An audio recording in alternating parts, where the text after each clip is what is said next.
Hello everyone, welcome back to my YouTube channel. This is Ashish Gupta है and today आज मैं एक बहुत ही इंटरेस्टिंग टॉपिक के बारे में बात करने वाला हूँ क्योंकि यूरो कप के मैचेस चल ही रहे हैं, आप ही को मालूम है। मेरा ऐसा मानना है कि अभी जो जर्मनी वर्सेस फ्रांस का भी जो मैच हुआ था यूरो कप 2021, इसमें मुझे एक चीज़ जो है मुझे देखने को मिली है, like France defeated Germany, but how the thing is Germany ने गलती से अपने ही गोल पोस्ट में गोल कर दिया। It's just like hitting into yourself. But आज मैं इस मैच के बारे में बात नहीं करने वाला हूँ। एक्चुअली में क्या है कि मैचेस तो आप सभी ने भी देखा होगा, मैच तो आपने भी देखा होगा, आपने दूसरे यूट्यूब चैनल्स में जाकर मैच के काफ़ी चीज़ों के बारे में भी सुना होगा। मैच के बारे में जो पूरी हाइलाइट्स हैं मैच के बारे में जो पूरा एक एक्सप्लेनेशन है वो भी आपने सुना होगा। बट आज मैं इस मैच के लिए ही एक दूसरे टॉपिक के बारे में बात करने वाला हूँ जो मुझे लगा कि जैसे मुझे आपसे शेयर करना चाहिए। ऐसे मैंने अपनी प्रीवियस वीडियो में इंडिया और इंडियन फुटबॉल के बारे में डिस्कशन किया था कि हमारी जो कंट्री है वो कहाँ पर लैग कर रही है फुटबॉल में, what is the reason and all. तो आज मैं ऐसे ही दूसरे किसी टॉपिक के बारे में बात करने वाला हूँ और आज मैं एक्चुअली फ्रांस के नहीं बल्कि जर्मनी के फ़ुटबॉल के बारे में बात करने वाला हूँ। जी हाँ, क्योंकि फ्रांस के बारे में हम सभी जानते हैं कि France is a world champion. उसने अभी 2018 फीफा वर्ल्ड कप जीता था डिफीटिंग क्रोएशिया।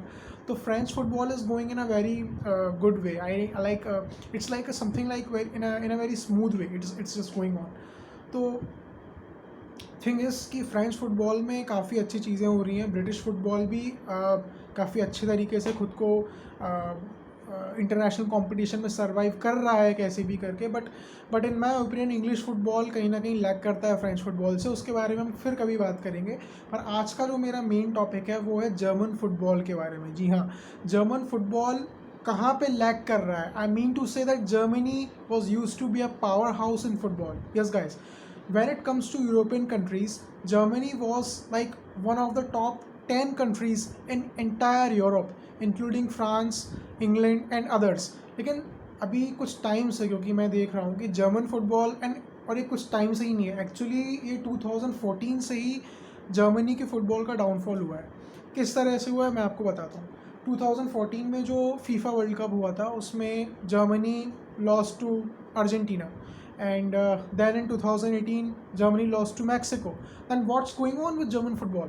I like, ठीक है, अगर लगता है कि 2014 का जो मैच हुआ फीफा वर्ल्ड कप में अगर जर्मनी उसमें हार गया, कोई बात नहीं। जर्मनी को अपनी उस हार से सीख लेना चाहिए था, क्योंकि जर्मनी कोई ऐसे छोटी मोटी कंट्री से तो नहीं आ रहा। Like Argentina is to a power house in South America. लेकिन अगला वर्ल्ड कप जब आया, 2018 वर्ल्ड कप आया, उसमें मैक्सिको के हाथों हारना was the greatest and biggest embarrassment for Germany. I like to say this, क्योंकि मैक्सिको कहीं ना कहीं it's not a kind of power house. Mexico Latin America में इतना कोई बहुत बड़ा नाम नहीं है फुटबॉल में। But Mexican football, what the thing is, it has some skills and they are just, as I said, they are just developing themselves, whatever the resources and whatever kinds of training that they are taking for themselves. But the thing is कि Germany शुरू से ही football का एक power house रहा है। फिर पिछले कुछ समय से ऐसा क्या हुआ जो जर्मन फुटबॉल का डाउनफॉल हुआ? The reasons can be many. मेरा ऐसा मानना है कि जर्मन फुटबॉल का सबसे बड़ा डाउनफॉल जो मुझे लगता है, क्योंकि the first thing is Germany के पास टैलेंट की तो कोई कमी नहीं है। This is for sure. Actually this is a European country, और European countries when it is when it comes to football, European countries doesn't have any serious lack, any heinous lack of talent. German football के पास talent बहुत अच्छा है, जैसा Belgium football के पास है, फ्रेंच फुटबॉल के पास है, उसी तरह का बहुत अच्छा एक टैलेंट पूल जर्मनी के पास है। लेकिन lack of talent pool is not the downfall criteria for Germany. It's the first thing is, जैसा मैं मानता हूँ, हो सकता है ये मेरे ओपिनियन्स हैं, आपके ओपिनियंस कुछ अलग हों, आप कुछ और सोचते हो, आपने कभी सोचा ही नहीं हो कि जर्मनी का डाउनफॉल हुआ है। लेकिन मुझे ऐसा फील हुआ है, मुझे ऐसा पता चला है और मुझे ऐसा लगता है कि जर्मनी कहीं ना कहीं फुटबॉल में लैक करता है। तो मैं उसी चीज़ों के बारे में बता रहा हूँ। तो first point is over confidence. Yes guys, the thing is कि मुझे ऐसा लगता है कि जर्मनी फुटबॉल को लेकर बहुत ज़्यादा ओवर कॉन्फिडेंट हो गया है। और इस ओवर कॉन्फिडेंस, ये ओवर कॉन्फिडेंस कैसे आया जर्मन फुटबॉल में? एक्चुअली द थिंग इज़, ये सब मेरे ओपिनियंस हैं, हो सकता है आपके ओपिनियंस कुछ अलग हो, but it's just like I am sharing my opinion with you guys. Germany में जर्मनी की एक डोमेस्टिक लीग होती है, जैसे हम इंग्लैंड में इंग्लिश प्रीमियर लीग देखते हैं, इंडिया में भी इंडियन प्रीमियर लीग है, क्रिकेट के केस में होता है, बट फुटबॉल में भी एक इंडियन लीग है, उसको हम आई लीग कहते हैं। German domestic league is Bundesliga, you know that. तो मुझे ऐसा लगता है कि पिछले कुछ टाइम से जो जर्मन क्लब्स हैं, जो जर्मन टीम्स हैं, लोकल टीम्स हैं, मतलब जर्मनी के अंदर जो इंटरनल फुटबॉल एनवायरनमेंट है उसमें जो टीम्स हैं, जैसे हम बोरुसिया डॉर्टमंड के बारे में बात करें या बायर्न म्यूनिख जो कि बहुत बड़ा नाम है इंडिया का, तो उसके साथ मैच भी हो चुका है बायर्न म्यूनिख के साथ। तो इस तरह से जर्मनी के पास बहुत सारे क्लब्स हैं। तो और इन क्लब्स में एक्चुअली क्या है कि the Germans who are playing in these clubs, I am talking about domestic matches of Germany, Germans की संख्या बहुत कम है, मुझे ऐसा लगता है। क्योंकि आप चाहे कोई, इट्स नॉट अबाउट जर्मनी, आप चाहे कोई भी क्लब डोमेस्टिक लीग्स देख लो, आप EPL देख लो, इंग्लिश प्रीमियर लीग देख लो, अब तो एक स्कॉटिश प्रीमियर लीग भी होता है, नीदरलैंड्स के प्रीमियर लीग को देख लो फुटबॉल में, तो उनके काफ़ी सारे कॉन्ट्रैक्ट्स रहते हैं इंटरनेशनल प्लेयर्स के साथ। तो इंटरनेशनल प्लेयर्स आते हैं और अपनी जिस टीम के साथ उन्होंने, जिस क्लब के साथ कॉन्ट्रैक्ट किया होता है उस पर्टिकुलर कंट्री के, उसमें ज्वाइन करके खेलते हैं और पूरा सीज़न ऐसे ही चलता रहता है। लेकिन जो ओवर कॉन्फिडेंस वाली बात है, ओवर कॉन्फिडेंस जर्मनी को इस बात से आया, जहाँ तक मुझे ऐसा लगता है, क्योंकि जो क्लब फुटबॉल जो पहले होता था और अभी यूएफए यूरोपियन चैम्पियंस लीग होता है हमारा फुटबॉल में, तो उसमें बायर्न म्यूनिख और डॉर्टमंड ही हमेशा टॉप पर रहते हैं। बाकी किसी जर्मन टीम का आज तक मैंने नाम तो नहीं सुना जिसने किसी बहुत बड़ी टीम को, बहुत बड़े क्लब को हराया, और ऐसे लिवरपूल को, मैनचेस्टर सिटी को, अजाक्स को हराया, या स्पेनिश लीग के किसी भी बार्सिलोना, रियल मैड्रिड क्लब्स को हराया हो। तो एक जो ओवर कॉन्फिडेंस वाली बात है ना, वो इस बात से है कि जर्मनी को लगता है कि वही सबसे अच्छा फुटबॉल खेलता है यूरोप में। The thing is, the simple answer is no.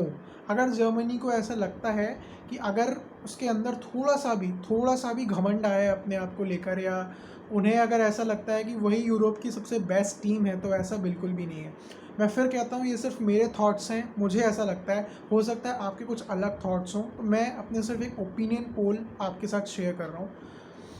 तो मुझे ऐसा लगता है कि ओवर कॉन्फिडेंस कहीं ना कहीं जर्मन फुटबॉल को लेकर डूब चुका है, और अब जर्मनी को ये चीज़ समझ जाना चाहिए, क्योंकि जर्मनी पिछले कुछ टाइम से, जर्मनी का फुटबॉल में बहुत भी अच्छा परफॉर्मेंस नहीं रहा है। हमने जर्मन टीम को बहुत अच्छा परफॉर्म करते हुए नहीं देखा है। हालांकि जर्मनी के किसी भी कोई भी मैच होता है जर्मनी का, तो कोई फ्रेंडली मैच हो या कोई टूर्नामेंट हो, या इस तरह से यूरो कप्स या इस तरह के दूसरे कप्स हों यूरोप में, या कोई इंटरनेशनल मैच हो, तो उसमें हमको जर्मनी जब खेलती है तो फिर भी हमको जर्मनी से बहुत ज़्यादा एक्सपेक्टेशंस होती हैं। हमको ऐसा लगता है कि जर्मन टीम अब कुछ अच्छा करेगी, अब हो सकता है कुछ ये अपने स्किल्स को अपग्रेड करेंगे, अब कुछ हो सकता है कि ये कोई नई टेक्निक्स दिखाएंगे। मतलब कहने का मतलब है कि अब हो सकता है बिल्कुल जीतेंगे। लेकिन हमारी एक्सपेक्टेशंस बिल्कुल डाउन हो जाती हैं जब हम जर्मन फुटबॉल को देखते हैं कि वो इस तरह से हारते हैं या इस तरह से मैचेस टाई कराते हैं, जैसे even they don't know how to play football. But the thing is, over confidence just taken down German football, और मेरा ऐसा मानना है। हो सकता है मैं गलत हूँ, मुझे ऐसा लगता हो, क्योंकि हो सकता है शायद ये एक मिसकंसेप्शन हो जो बैठा हुआ है, लेकिन दैट्स माई ओपिनियन। और मैं तो ये कहना चाहूँगा कि काफ़ी सारे लोगों का यही ओपिनियन है। It's not just, I mean it's not just my opinion. मैंने काफ़ी सारे दूसरे वीडियोस भी देखे हैं, तो उसमें भी ऐसा मानना है लोगों का कि जर्मनी के साथ बहुत प्रॉब्लम्स हैं, और the thing is all about over confidence. The second thing I want to share about German football is, ठीक है आपके पास एक टीम है जिसमें आपके पास बहुत अच्छा टैलेंट पूल है, लेकिन उस टैलेंट पूल का क्या फ़ायदा जब तक आप अपने मैचेस को ही सीरियसली नहीं ले रहे हो। मुझे लगता है कि जर्मन टीम अपने किसी भी मैच को सीरियसली नहीं लेती है। अगर ऐसा होता तो मतलब हो सकता है कि एक मिस्टेक हो, बाय मिस्टेक ही हुआ हो, लेकिन ये यूरो कप की बात नहीं है, फ्रांस के साथ हुए मैच की बात नहीं है। जर्मनी ने ऑन गोल्स बहुत किए हैं। जर्मनी ने अपने ही गोल पोस्ट में काफ़ी सारे ऑन गोल्स किए हैं, जिसे मैंने खुद देखा है। It's not about FIFA, I am not talking about FIFA, I am talking about international friendly matches, चाहे वो ब्राज़ील के साथ कभी हुआ हो या 2017 या 16 में कोई इंटरनेशनल फ्रेंडली मैच एक हुआ था, उसका नाम मुझे याद नहीं आ रहा है। उसमें जर्मन टीम ने अपने ही गोल में 2 ऑन गोल्स कर लिए थे, गोल पोस्ट में 2 ऑन गोल्स मारे थे, जिसकी वजह से उनको काफ़ी ज़्यादा क्रिटिसिज्म झेलना पड़ा था जर्मन फैंस के थ्रू, और इंटरनेशनल मीडिया में भी जर्मन फुटबॉल के बारे में काफ़ी स्टोरीज़ लिखी गई थी, काफ़ी कुछ बोला गया था उनको। तो ये मुझे लगता है एक रीज़न है, क्योंकि जर्मन टीम अगर अपने मैचेस को थोड़ा सीरियसली लेने लग जाए तो मुझे ऐसा लगता है कि उनके पास टैलेंट की कोई कमी नहीं है गाइस, सीरियसली। थॉमस म्यूलर, मतलब इस तरह के जो प्लेयर्स हैं ना हमारे जर्मन टीम में, तो ऐसा तो बिल्कुल नहीं है कि उनके पास कोई टैलेंट पूल की कमी है या उनको सही तरह से गाइडेंस नहीं मिल पा रहा है कोचेस या उनकी ट्रेनिंग्स में। I mean German football is one of the best football teams when it comes to coaching trainings. आप अगर उन्हें अगर फॉलो करते हो तो उनके किसी वीडियो में देखोगे तो उनकी ट्रेनिंग्स वगैरह होती हैं, किस तरह से होती है, बहुत ही ज़्यादा रिगरस पैटर्न होता है उनकी ट्रेनिंग का। ऐसा स्पेन और इंग्लैंड फॉलो करते हैं, फ्रांस भी उस एक रिगरस ट्रेनिंग पैटर्न को फॉलो करता है। उसी सेम ट्रेनिंग पैटर्न को with different variations German team भी फॉलो करती है।